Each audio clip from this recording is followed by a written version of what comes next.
Migrants wanting to become Australians are stuck in limbo following the latest stalemate in the Senate over citizenship reforms. A last-minute proposal by Immigration Minister Peter Dutt, hours before a parliamentary deadline to keep his bill alive, looks set to be rejected by the Senate crossbench. The amendments to the initial bill reduce the English competency required by applicants from competent to modest and change the start date to July next year. The support of the Nick Xenophon team is needed to pass the bill. NXT Senator Sterling Griff rejected Mr Dutton's 11th-hour attempt at compromise, and called on the government to start processing new citizenship applications.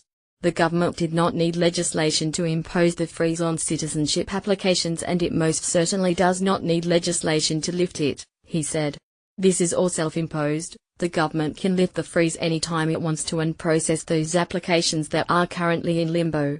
The federal government wanted applications received since April 20 to be processed under the proposed laws, but the reforms have stalled. Mr Dutton's office has declined to explain the reasoning behind the amendment. If the stalemate continues, migrants who applied for citizenship since April 20, and those who are considering applying now, still do not know when their applications will be assessed or what criteria will apply. In a Senate committee hearing in August, David Wilded from the Department of Immigration and Border Protection confirmed applications would have to be processed in a reasonable time if the reform bill could not be passed.